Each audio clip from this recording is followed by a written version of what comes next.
ख्रिस्तामधील प्रियांनो सलाम. विश्ववाणी परिवाराकडून आम्ही मार्गाकरिता प्रकाश कार्यक्रमात आपले सहर्ष स्वागत करीत आहोत. आपणासाठी या नंबरवर प्रार्थना करण्यास उपलब्ध आहोत. धन्यवाद.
आजच्या मननाकरिता देवाचे वचन 2 कोरिंथ अध्याय 12, 9 आणि 10 ही वचने. 2 कोरिंथ अध्याय 12, 9 आणि 10 ही वचने. एकाला त्याच आत्म्यात विश्वास, एकाला त्याच आत्म्यात निरोगी करण्याची कृपादाने, एकाला अद्भुत कार्य करण्याची शक्ती, एकाला संदेश शक्ती, एकाला आत्मे ओळखण्याची शक्ती, एकाला विशेष प्रकारच्या भाषा बोलण्याची शक्ती व एकाला भाषांचा अर्थ सांगण्याची शक्ती मिळते. प्रभू परमेश्वर या वाचलेल्या वचनाद्वारे आपला आजचा दिवस आशीर्वादित करो. येशू ख्रिस्ताच्या पवित्र नावात सलाम. आपण या सकाळी पौलाचे कोरिंथकरास दुसरे पत्र याचा 12वा अध्याय त्याची 9-10 वचनं वाचली. विशेष करून या वचनांमध्ये संत पौल सांगत आहे की परंतु त्याने मला म्हटले आहे, माझी कृपा तुला पुरी आहे, कारण अशक्तपणातच शक्ती पूर्णतेस येते. म्हणून ख्रिस्ताच्या सामर्थ्याची छाया माझ्यावर राहावी म्हणून विशेष करून आपल्या अशक्तपणाची प्रौढी फार आनंदाने मिरवीन. या ठिकाणी पौल एक महत्वाची गोष्ट म्हणजे परमेश्वराच्या कृपेविषयी तो लिहित आहे आणि तो म्हणतो की परमेश्वराची जी कृपा आहे ती मला पुरी आहे. आणि या ठिकाणी वचन सांगतं की परंतु त्याने मला म्हटले आहे, म्हणजे परमेश्वराने मला म्हटले आहे मी कोणत्याही प्रकारची प्रौढी मिरवू नये. मी जो पौल, त्या पौलाला परमेश्वराने म्हटलेलं आहे की माझी जी कृपा आहे ती तुला पुरी आहे आणि ती तुला अशक्तपणामध्ये सामर्थ्य देते. आपण स्तोत्र 46 आणि त्याचं पहिलंच वचन वाचलं तर त्या ठिकाणी देवाचं वचन सांगतं की देव आमचा आश्रय व आमचे सामर्थ्य आहे, संकट समयी सहाय्य करण्यास तो सदा सिद्ध असतो. होय माझ्या प्रियांनो, आमचा जो देव आहे तो आमचं आश्रय व आमचं सामर्थ्य आहे. तो आम्हास सामर्थ्य देणारा आहे, आम्हास बलवान करणारा आहे, आमच्या हातून पराक्रम करून घेणारा तो परमेश्वर आहे.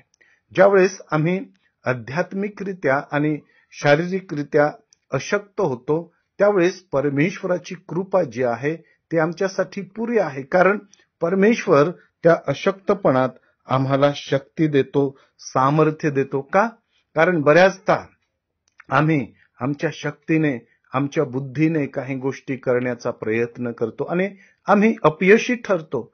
परंतु आम्ही परमेश्वरावर ज्यावेळेस अवलंबून राहतो, आमच्या सामर्थ्याने नव्हे, आमच्या बलाने नव्हे, तर परमेश्वराच्या सामर्थ्याने कार्य सिद्धीस होईल हा विश्वास बाळगून ज्यावेळेस आम्ही कार्य करतो त्यावेळेस परमेश्वर आमच्या हातून कार्य करून घेतो. आणि माझ्या प्रियांनो, तीच गोष्ट या ठिकाणी संत पौल सांगत आहे. कारण त्याला पुष्कळ समस्यातून, संकटातून, त्रासातून, छळवणुकीतून जावं लागलं, परंतु त्या सर्व परिस्थितीमध्ये परमेश्वराने त्याला सामर्थ्य दिलं, कारण परमेश्वराची कृपा त्याच्यावर होती. आणि म्हणूनच म्हणतो की परमेश्वराने मला म्हटलेलं आहे की माझी जी कृपा आहे ती तुला पुरी आहे. अशक्तपणामध्ये मी तुला सामर्थ्य देतो, शक्ती देतो. आणि या ठिकाणी पौल म्हणतो की ख्रिस्तासाठी दुर्बलता, अपमान, अडचणी, पाठलाग, संकटे ह्यात मला संतोष आहे.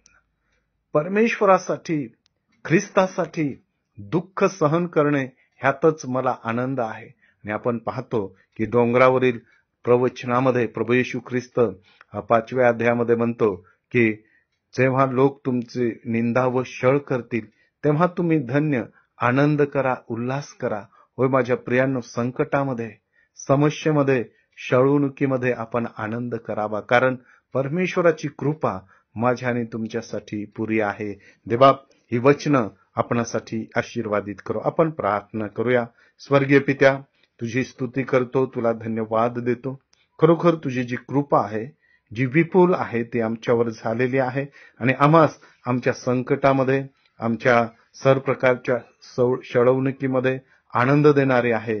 म्हणून तुला धन्यवाद देतो. तुझ्या कृपेबद्दल तुझे उपकार स्तुती करतो. येशूच्या नावात मागतो म्हणून तो ऐक. आमेन.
की आता आपण आपल्या प्रार्थना विनंत्या कोणत्याही वेळेस विश्ववाणी प्रार्थना केंद्राला टोल फ्री नंबरद्वारे कळवू शकता.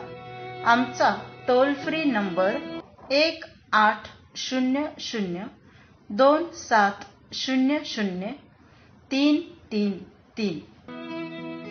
आम्ही आपणासाठी या नंबरवर प्रार्थना करण्यास उपलब्ध आहोत. धन्यवाद.